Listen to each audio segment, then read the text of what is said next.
శ్రీమాత్రే నమః.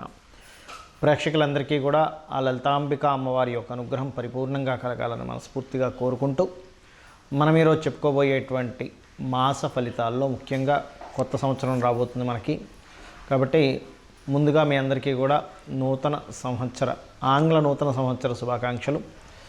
అలాగే మనకి ఈ యొక్క జనవరి మాసంలో అసలు గ్రహస్థితి ఏ విధంగా ఉంది చూసుకున్నట్లయితే, మేషరాశిలో గురువు, అదేవిధంగా కన్యారాశిలో కేతువు యొక్క సంచారము, వృశ్చికంలో శుక్రుడు బుధుడు సంచరిస్తున్నారు, ధనస్సులో రవి మరియు కుజులు, మకరంలో శని భగవానుడు, అదేవిధంగా మీనంలో రాహువు. అయితే గ్రహాలు ఈ నెల ఏ ఏ సమయాల్లో ఏ ఏ తారీఖుల్లో మారుతున్నాయని చూసుకున్నట్లయితే, 8వ తేదీ బుధుడు ధనస్సులోకి మారుతున్నాడు. అంటే ఆల్రెడీ ధనస్సులోకి వచ్చి వెనక్కి వెళ్ళి మళ్ళీ వస్తున్నాడు అన్నమాట, మారుతున్నాడు. రెండవది ఏమిటి అంటే 15వ తేదీ ఈ యొక్క రవి భగవానుడు మకర సంక్రమణము అంటారు, సంక్రాంతి వచ్చింది కాబట్టి. అయితే నేను మీకు ఆ 15వ తేదీ ఒక రెమెడీ చేసుకోవడం వల్ల ఒక అద్భుతం జరుగుతుంది. అది నేను మీకు ఎండింగ్లో మీకు వివరిస్తాను. అలాగే చూసుకున్నట్లయితే 19వ తేదీ వృశ్చిక రాశి నుంచి శుక్రుడు ధనుసు రాశిలో సంచరిస్తున్నాడు. ఈ యొక్క గ్రహస్థితిని అనుసరించి ద్వాదశ రాశుల వారికి ఏ విధంగా ఉండబోతుంది అనేటువంటి విషయాన్ని చెప్తుంది నేనైనప్పటికీ కూడా చెప్పిస్తుంది సాక్షాత్ లలిత అమ్మవారిగా భావిస్తూ ఒక్కొక్క రాశి గురించి మనం తెలుసుకుందాం. మిథున లగ్నము, మిథున రాశి.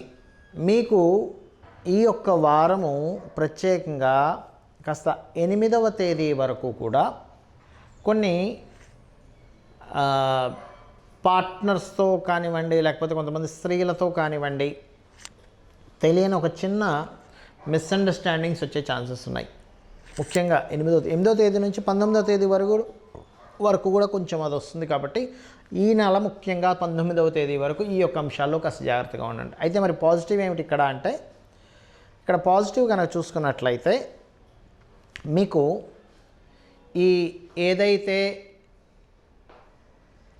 బుధ శుక్రులు 6వ స్థానంలో ఉన్నారో, భూముల మీద లోన్స్కి, అలాగే భూముల మూలంగా ధనానికి ఈ యొక్క గ్రహస్థితి యోగిస్తుంది. ఫైనాన్షియల్గా చాలా చక్కటి యోగము, మీడియేటింగ్ ద్వారా చక్కటి యోగాలు. కాకపోతే మీరేదైనా ఒక భూమిని కనుక కొనుగోలు చేద్దాము అని అనుకున్నప్పుడు 1కి 100 సార్లు ఆ భూమి యొక్క పేపర్స్ ఎలాంటివి, ఇది ఒరిజినలా డూప్లికేటా, మధ్యలో ఏదైనా దీనికి లోన్స్ తీసుకున్నారా అనేటువంటిది టెక్నికల్గా పూర్తి ఇన్ఫర్మేషన్ తీసుకోకుండా ఎట్టి పరిస్థితుల్లో కూడా భూమి జోలికి వెళ్ళకుండా, అందులో ప్రధానంగా ఈ మంత్ మొత్తం అందులో ప్రధానంగా మొదటి వారం మరింత జాగ్రత్తగా ఉండండి. అలాగే కాస్త మీ యొక్క సంతానము స్పోర్ట్స్ రంగాలలో రాణించడానికి చేసే ప్రయత్నం కించిత్ యోగ్యవంతంగా ఉంటుందనేటువంటిది చూపిస్తుంది. కాకపోతే వారితో కొంత ఘర్షణ కూడా చూపిస్తుంది, మీకు మీ యొక్క సంతానానికి, లేదా రాజకీయ నాయకులతోని, లేనట్లయితే సినిమా ఫీల్డ్లో ఉన్నటువంటి వారు కాస్త అప్పులు రుణాలు తీసుకునేటువంటి విషయాల్లో కొంత జాగ్రత్త వహించాలి.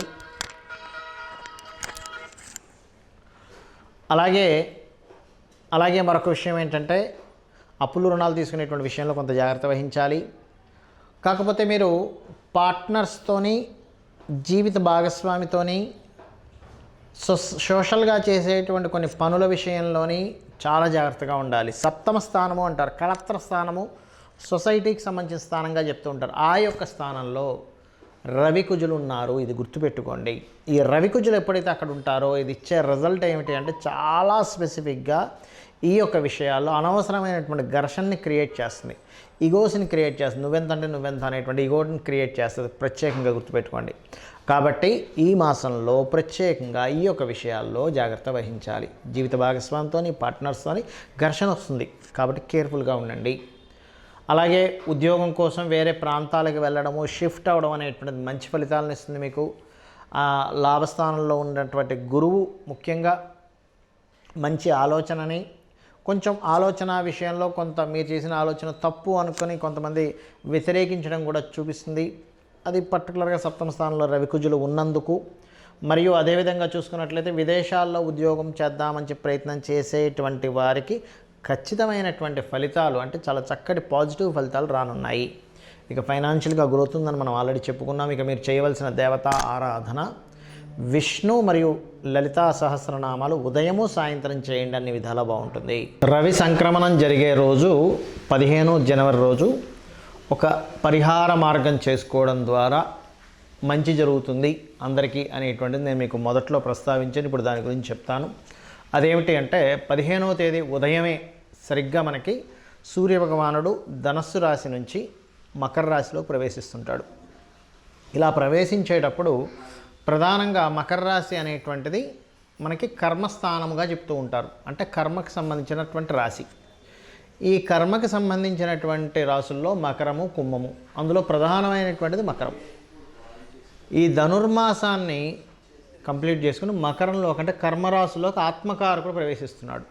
ఈ సంక్రమణానికి జ్యోతిష్ శాస్త్రంలో, మన శాస్త్రాల్లో, పురాణాల్లో అన్నిట్లో కూడా ఒక విశేషమైనటువంటి చెప్పబడింది. ఏమిటది అంటే, ఎవరైతే ఈ సంక్రమణం రోజు, కామన్గా అందరం ఏంటి సంక్రాంతి రోజు గాలిపటాలు ఎగరేసుకుంటాము, పూజ చేసుకుంటాము, రకరకాలు ఉంటాయి. అయితే ఇక్కడ నేను చెప్పేది ఏమిటంటే, ఎవరైతే ఉదయం నిద్రలేచి చక్కగా కాలకృత్యాలు తీర్చుకొని మీ ఇష్టదైవాన్ని పూజిస్తారో, చాలామంది పూజించడం అంటే ఏముందండి అనుకుంటాం, కానీ శాస్త్రంలో పూజ అనేటువంటి దానికి అర్థం ఏం చెప్పింది, వేదం యొక్క అర్థం ఏమిటి అని చెప్పి చూసుకున్నట్లయితే, పూర్వ వైభవము ఏ కర్మ చేయడం ద్వారా జనిస్తుందో దాని పేరు పూజ అట. పూర్వ వైభవము ఏ కర్మ చేయడం ద్వారా జనిస్తుందో దాని పేరు పూజ. అంటే చూడండి, కొంతమంది అంటుంటారు, ఏమండి మేము పలానా ఒకప్పుడు అలా బ్రతికామండి, ఒకప్పుడు ఇలా బ్రతికామండి, మేము చాలా వైభవంగా ఉండేది, కానీ మరలా మేమన్నీ కోల్పోయామంటే శాస్త్రం చెప్పినటువంటిది, వేదం చెప్పినటువంటి అర్థం పూజ. ఆ పూజని సంక్రమణం రోజు కనుక చేసినట్లయితే, మీ ఇష్టదైవాన్ని పూజ చేసుకుంటారా మీ ఇష్టం, బెస్ట్ సూర్య నమస్కారాలు చేసుకోవడం అన్నిటికంటే ఉత్తమం. పితృదేవతలకు చేసుకోవడం ఇంకా అన్నిటికంటే ఉత్తమం సంక్రమణం రోజు. ఎందుకంటే రాశి సంక్రమించేటప్పుడు అందులో ప్రత్యేకంగా మనకి 12 రాసుల్లోనే సూర్యభగవానుడు సంక్రమిస్తుంటాడు. 12 రాసుల్లో సంక్రమించేటప్పుడు చేయొచ్చు, కానీ మకరంలో సంక్రమించేటప్పుడు మరింత విశేషం. ఎందుకు అంటే కర్మ స్థానాల్లోకి సూర్యభగవానుడు వెళ్తున్నాడు కావున. అదేవిధంగా స్వయం పాకము అంటే బియ్యము, 2 రకాల కూరగాయలు, పప్పు, చింతపండు, అదేవిధంగా మిరపకాయలు, ఇట్లాంటివన్నీ కూడా ఇస్తారు, ఉప్పు, ఇవన్నీ కూడా. ఇక మరొక విషయం ఏంటంటే, సంక్రమణం రోజు ప్రత్యేకంగా ఉపవాసం ఉంటే చాలా మంచిది.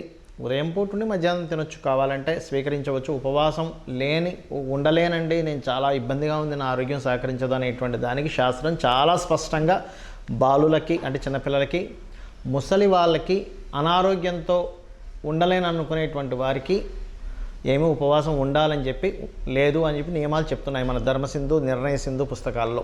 అయితే ప్రత్యేకంగా ఈ యొక్క సంక్రమణం జరుపుకున్నప్పుడు జరిగే ముఖ్యమైన ఫలితం ఏమిటి అంటే, జాబ్ స్టెబిలిటీ లేదు అని బాధపడుతుంటారు చూసారా. ఏమంటే నాకు ఏ ఉద్యోగంలో స్టెబిలిటీ లేదు, నా కర్మేంటి ఇలా ఉంది, నా రోజులు అసలు ఎప్పుడు మారుతాయి, నేను అసలు ఏం చేసినా కలిసి రావట్లేదు అంటూ ఉంటారు. అటువంటి వాళ్ళకి ఈ యొక్క ఆత్మకారకుడు ఎప్పుడైతే కర్మస్థానంలో ప్రవేశిస్తుంటాడో ఖచ్చితంగా వస్తుంది.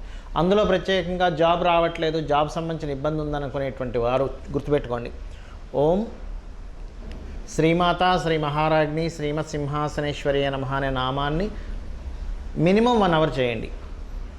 అదేవిధంగా సంపదలు లేవండి, ఫైనాన్షియల్గా బాగా ఇబ్బంది పడుతున్నాను అనుకునేటువంటి వారు ఓం సంపత్కరీ సమారూఢ సింధుర వ్రజ సేవితాయ నమః చేసుకోవచ్చు. లేదా ఓం ధర్మాధార ధనాధ్యక్ష ధనధాన్య వివర్ధిని అనే నామం కూడా చేసుకోవచ్చు.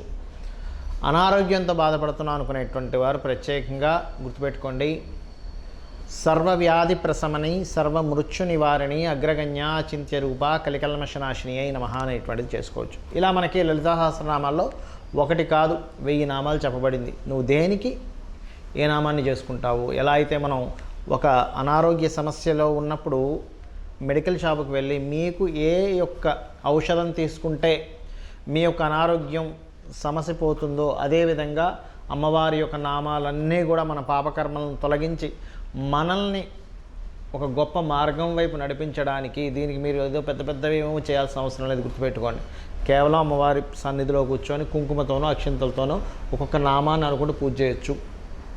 అయితే ఇక్కడ ఈ యొక్క నామస్మరణ ద్వారా సంక్రమణం రోజు ఇవి మీరు పొందవచ్చు శాస్త్రం చెబుతున్నటువంటిది.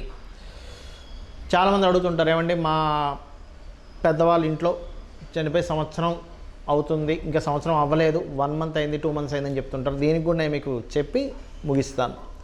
11 రోజులు మాత్రమే నియమము. 11వ రోజు తర్వాత మీరు జపాలు తపాలు కామన్గా ఇంట్లో చేసుకునే నిత్యదేవత ఆరాధన ఆలయానికి వెళ్ళవచ్చు కూడా. అందుకే చూడండి 11వ రోజు మనం ఆలయంలో నిద్రించమని చెప్తారు. ఎందుకు అంటే ఆ రోజు నుంచి నువ్వు ఆలయ దర్శనం చేయవచ్చు, ఇంట్లో దీపం వెలిగించవచ్చు అని చెప్తూ ఉంటారు. ఎందుకు చెప్తున్నానంటే ఈ మాట, చాలామంది పూజలు చేస్తూ మాకు ఫలితం రావట్లేదు అనడానికి కారణం ఒకటే, ఇలా తెలిసి తెలియక ఆ సంవత్సరం పాటు దీపం వెలిగించకపోవడం వల్ల నెగిటివ్ ఎనర్జీ బాగా ఫామ్ అయిపోతుంది ఇంట్లో. అప్పుడు మీరు చేసే పూజలు ఎనర్జీ సరిపోదు ఒకటి. రెండవది అంటూ ముట్టు శుచి ఇవి ఖచ్చితంగా పాటించాలి. ఇవి పాటించకుండా మీరు ఎన్ని పూజలు చేసినా దాని ఎనర్జీ అక్కడ సరిపోదు, గుర్తుపెట్టుకోండి. ఎందుకంటే 1 అడుగు 2 అడుగులు ముందుకు వేస్తున్నారు, 4 అడుగులు వెనక్కి వేస్తున్నారు. ఎప్పటికి చేరుకుంటారు మీరు మీ యొక్క గమ్యానికి? 4 అడుగులు వెనక్కి వేయడం అంటే మీరు చేసే పూజకి తగ్గట్టుగా మీరు ఇంట్లో పాటించట్లేదు, అంటూ ముట్టు శుచి అనేటువంటివి పాటించట్లేదు. ఇవి పాటించకుండా మీరు ఎన్ని పూజలు చేసినా 2 అడుగులు ముందుకి 2 అడుగులు వెనక్కిలాగే ఉంటుంది పరిస్థితి. కాబట్టి ఇవి పాటించండి. ఈ యొక్క 15వ తేదీ మకర సంక్రాంతి సంక్రమణం రోజు మీ యొక్క శక్తి కొద్దీ మీరు ఎంత దానం చేస్తారో దానం చేస్తూ, ఎంత గోసేవ చేస్తారో చేయగలుగుతూ, ఎంత నామస్మరణ చేస్తారో చేయగలిగి మీ యొక్క జీవితాలను ఉద్ధరించుకోవాలని, ఆ యొక్క అమ్మవారి యొక్క అనుగ్రహం మీకు పరిపూర్ణంగా కలగాలని మనస్ఫూర్తిగా కోరుకుంటూ శ్రీమాత్రే నమః.